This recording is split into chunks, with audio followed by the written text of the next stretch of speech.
Shalom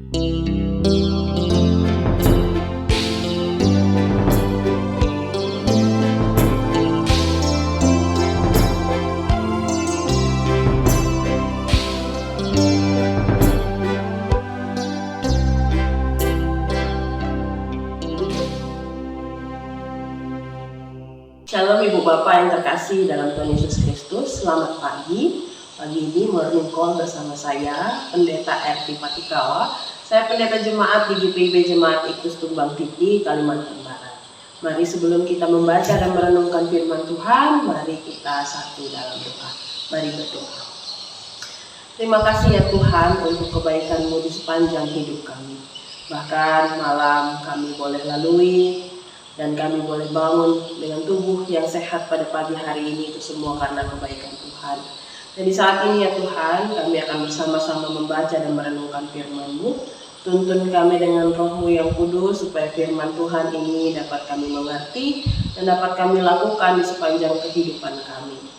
Tuhan pimpin dan tuntun ya Tuhan, supaya firman ini benar-benar menguatkan kami dan menjadi pelita bagi kaki kami untuk berjalan dalam terang kasih-Mu. Terima kasih ya Tuhan, ini doa dan sembahyang kami yang hanya kami naikkan di dalam nama Tuhan Yesus Kristus. Amin. Jemaat Tuhan, bacaan kita hari ini dari Injil Lukas pasal 12 ayat 54 sampai 56 di bawah judul perikop menilai zaman. Yesus berkata pula kepada orang banyak, apabila kamu melihat awan naik di sebelah barat, segera kamu berkata akan datang hujan, dan hal itu memang terjadi. Dan apabila kamu melihat angin selatan bertiup, kamu berkata hari akan panas terik, dan hal itu memang terjadi. Hai orang-orang munafik, rupa bumi dan langit kamu tahu menilainya. Mengapakah kamu tidak dapat menilai zaman ini? Demikianlah pembacaan Alkitab, terpujilah Kristus, haleluya. Jemaat yang dikasihi Tuhan, bacaan kita hari ini mau menyampaikan tentang teguran Yesus kepada orang-orang Yahudi yang mampu membaca tanda-tanda alam tetapi tidak peka dengan kehadiran Yesus. Mereka mampu melihat bumi, rupa bumi dan langit, tetapi menolak kehadiran Kristus yang adalah Mesias, Sang Juru Selamat. Hal ini yang kemudian ditegur oleh Yesus. Dia katakan, hai orang-orang munafik, dikatakan demikian. Karena apa? Karena mereka mampu untuk melihat tanda-tanda alam, tapi tidak peka dengan kehadiran Allah yang menyelamatkan, atau Sang Juru Selamat itu. Nah, teguran ini mau mengingatkan kepada kita supaya kita tidak berlaku demikian. Karena kita seharusnya tidak seperti mereka yang mampu membaca segala sesuatu yang lain, tapi tidak mampu membaca karya dan tanda kehadiran Tuhan dalam kehidupan mereka. Maka dari itu kita diingatkan untuk tidak seperti orang-orang Yahudi. Tidak seperti mereka yang hanya mampu melihat apa yang bisa mereka lihat, tetapi tidak mampu untuk melihat bagaimana karya Allah dalam kehidupan mereka. Dalam Yesus Kristus yang telah mengajar dan melayani serta melakukan tanda-tanda mukjizat. Nah, kita diingatkan untuk tidak berlaku seperti demikian. Mungkin kita bisa bilang, oh sebentar lagi akan hujan, oh sebentar lagi akan panas terik. Tidak apa, asal jangan lupa untuk melihat tanda karya kasih Allah dalam hidup kita. Karena itu yang seringkali kita lupakan dalam hidup.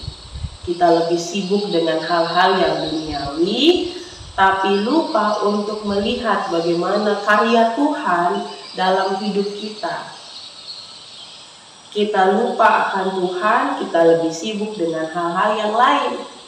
Itu yang mau ditunjukkan dalam bacaan kita.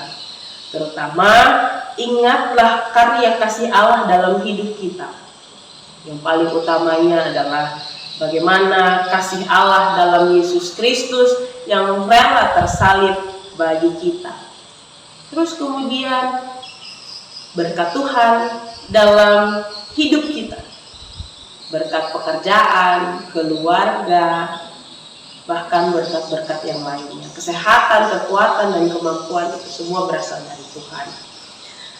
Semua tanda karya kasih Allah seharusnya menjadi penguat yang menguatkan iman percaya kita kepadanya. Dan kita diingatkan pula untuk senantiasa percaya bahwa karya kasih Allah itu yang akan menopang kita menjalani hari hidup.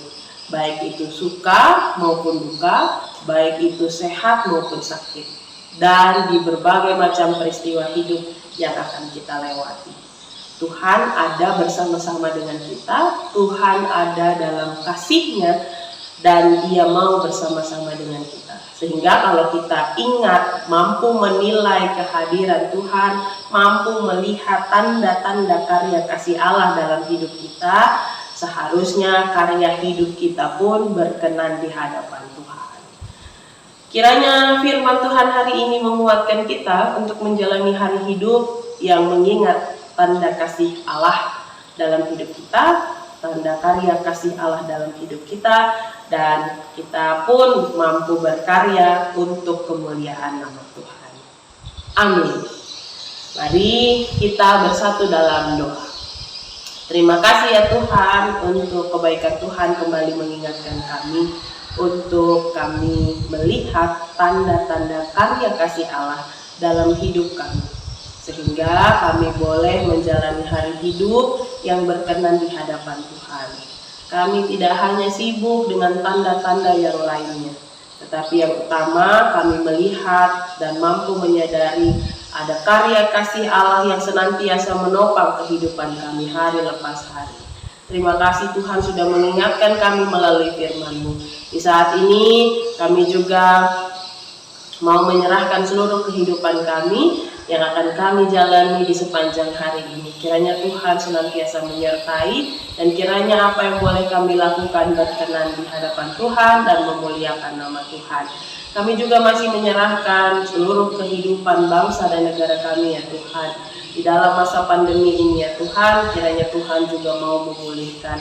Tuhan pimpin kami untuk mengambil bagian dalam proses pemulihan bangsa ini dengan cara memakai masker, memberi diri untuk mendapatkan vaksin, bahkan hal-hal lain yang baik untuk kami lakukan demi kepentingan bersama. Terima kasih Tuhan, ini doa dan sembahyang kami yang hanya kami naikkan di dalam nama Tuhan Yesus Kristus yang adalah Tuhan dan Juru Selamat kami yang hidup. Amin. Jemaat yang dikasihi Tuhan, selamat berkarya, selamat beraktivitas, Tuhan Yesus memberkati.